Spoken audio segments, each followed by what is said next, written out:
So class 10 बेटा आज हम पढ़ेंगे कॉम्बिनेशन ऑफ रेजिस्टेंस या रेजिस्टर्स।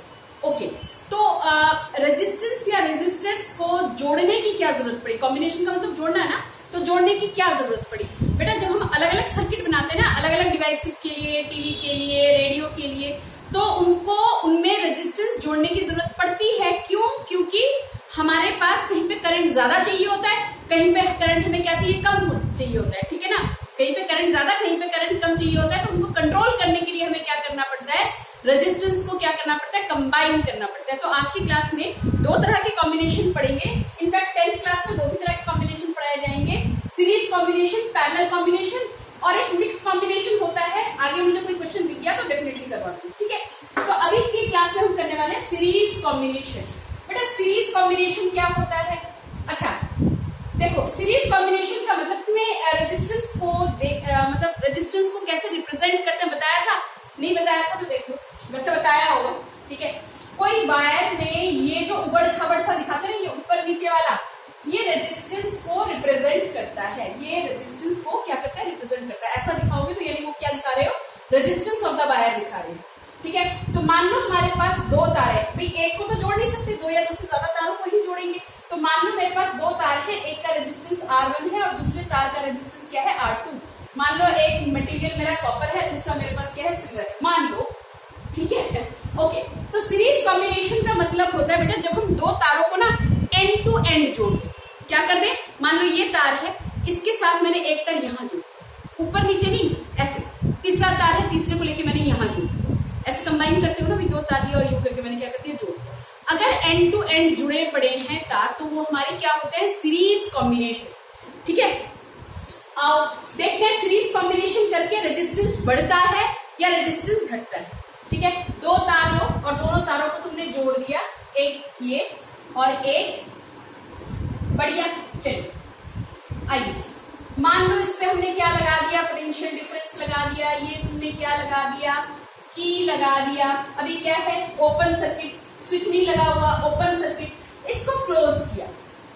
अच्छा, इसका रेजिस्टेंस कितना, R1, इसका रेजिस्टेंस R2, भी करंट निकल गया, अभी जल्दी करो, ठीक है। ये है प्लस और ये क्या है, माइनस।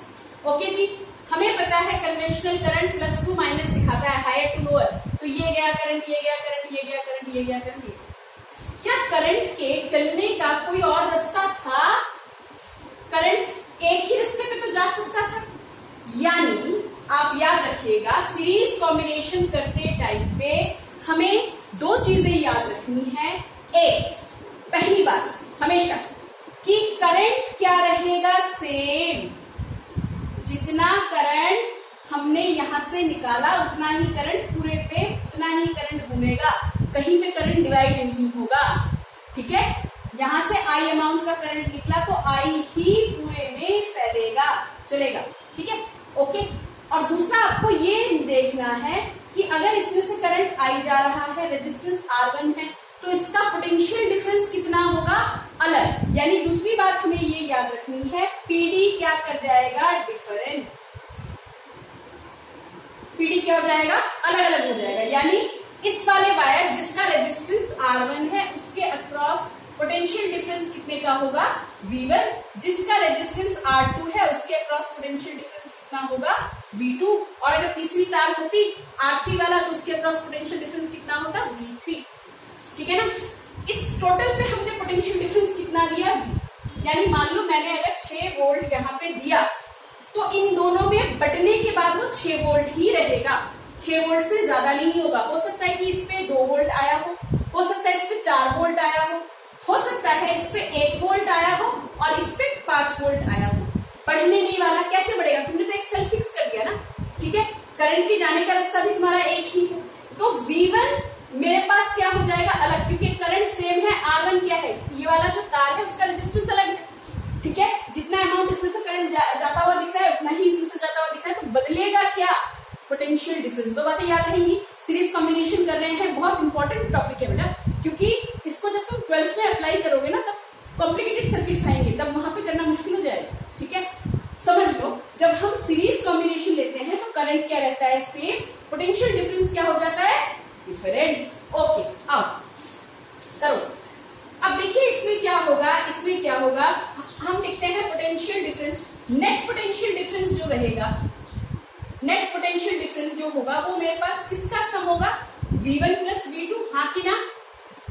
मैंने क्या बोला, अगर यहाँ 6 वोल्ट दिया होता तो इस पे 1 वोल्ट जाता और इस पे 5 जाता, हो सकता है इस पे 5 जाता, इस पे 1 जाता, लेकिन वो किससे नहीं बढ़ सकता था, 6 से नहीं बढ़ सकता था। इतनी बात याद रहेगी। ओके, नेट पोटेंशियल डिफरेंस क्या रहना चाहिए, V1 प्लस V2, यानी कि टोटल V मेरा क्या रहेगा, V1 plus V2।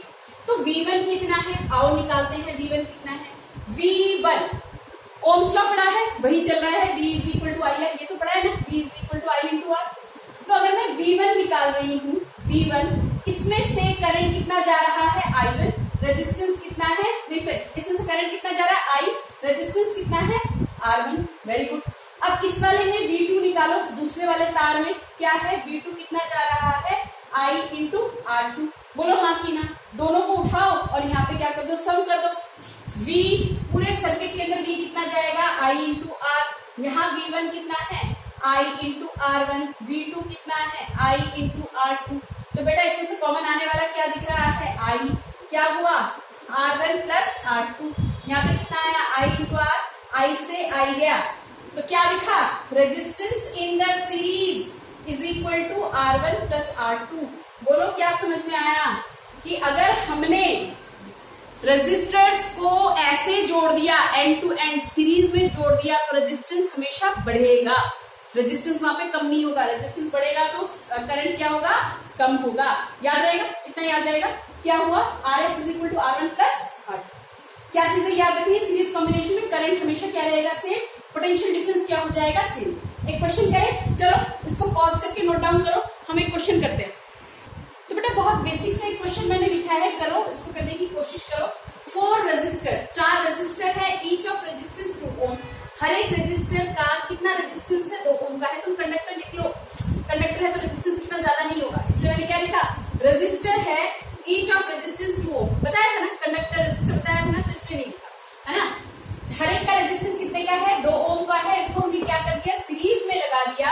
What is the net resistance, बताओ नेट रेजिस्टेंस कितना होगा। तो पहली बात ये बताओ, हमने सीरीज में रेजिस्टेंस कैसे जोड़ा था। अगर रेजिस्टेंस हमारे सीरीज में है तो कैसे लिखे जाएंगे, R1 plus R2 plus R3 and R4। ये रेजिस्टेंस कितने दिए, 4, ठीक है। R1, R2, R3, R4। अब अगर क्योंकि दोनों बराबर, सारे बराबर बराबर दिए हैं, तो ये भी कितना हुआ 2, ये भी कितना हुआ 2, ये भी कितना हुआ 2, ये भी कितना हुआ 2 ओम। नेट रेजिस्टेंस कितना हुआ, 8 ओम। आ गया, बहुत सिंपल था। ओके, अच्छा देखो, मैंने यहाँ पे ना ये जानबूझ के मैंने ऐसे किया कि अगर ऐसा हो जाए, वैसे तो तुमने जोड़ दिया, ठीक है, लेकिन अगर ऐसा हो जाए कि सारे रेजिस्टेंसेस बराबर बराबर दिए हैं, 2 2 2 2 के, तो वहां पे ना नेट रेजिस्टेंस को क्या कर दिया करो, N इंटू R कर दिया करो, ठीक है। शॉर्टकट में क्या कर दिया करो, N इंटू R। लेकिन शर्त क्या है, सबकी सारे के सारे वायर की सारे के सारे रेजिस्टर्स जितने भी हैं उनका रेजिस्टेंस क्या होना चाहिए, बराबर होना चाहिए। यानी अगर मैंने कहा होता कि 2 रजिस्टर हैं जिनका रेजिस्टेंस कितना है, 3 ओम का है, बताओ नेट रेजिस्टेंस कितना होगा, ठीक है। तो यहाँ पे नंबर रखते और यहाँ पे क्या रखते, R। इस केस में क्या हुआ, कितने कितने रजिस्टर्स है, 4, और रेजिस्टेंस कितने का दिया है, 2, कितना हो गया, R2, ठीक है। अगर दिया होता 3 रजिस्टर्स हैं, ठीक है, 3 रजिस्टर्स हैं और हर एक पे कितना ओम जा रहा है, 3 ओम जा रहा है। अच्छा 3 मत करो, 4 ओम जा रहा है। 3 रजिस्टर्स हैं, हर एक पे कितना जा रहा है, 4। बराबर बराबर अगर गया ना तो ज्यादा कुछ करने की जरूरत नहीं है, N इंटू R करो।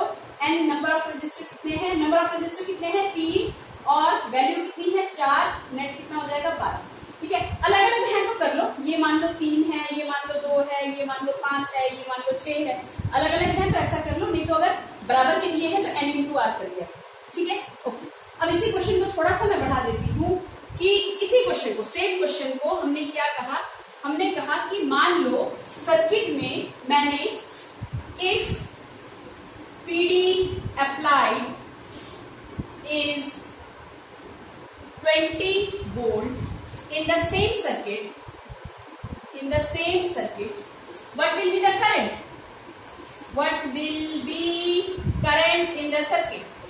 Current in circuit. अगर मान लो क्वेश्चन मैंने ऐसा दे दिया, ठीक है, तो 4 तार है, जुड़ी पड़ी है, 1 2 3 और 1 4, और इसके अक्रॉस हमने पोटेंशियल डिफरेंस कितने का दे दिया बाल को, यहाँ पे मैंने पोटेंशियल डिफरेंस दे दिया 20 का, ठीक है, मैंने कितना दे दिया 20 वोल्ट। कहते हैं कि बता तार में करंट कितना जा रहा है, ठीक है, तो कैसे करोगे, हमारा नेट रेजिस्टेंस कितना आ गया A2, V कितना अप्लाई किया हुआ है 20 वोल्ट, है ना, तो I ही तो पूछा है, ऐसा क्या पूछ लिया, ऐसा क्या पूछ लिया, सिंपल है, V इज इक्वल टू क्या होता है I इंटू R होता है, V कितना दिया है 20, I निकालना है, नेट रेजिस्टेंस कितने का है 8, I कितना हो जाएगा 20/8 का, तो कट जाएगा, एम्पियर में रिजल्ट आ जाएगा, काट पीट के कर लेना। समझ में आया, समझ में आया, ऐसे बहुत सारे क्वेश्चन करेंगे, अभी तो सिर्फ नमूना दिखाया है, ठीक है, ओके करके रखना बेटा, ओके बाय।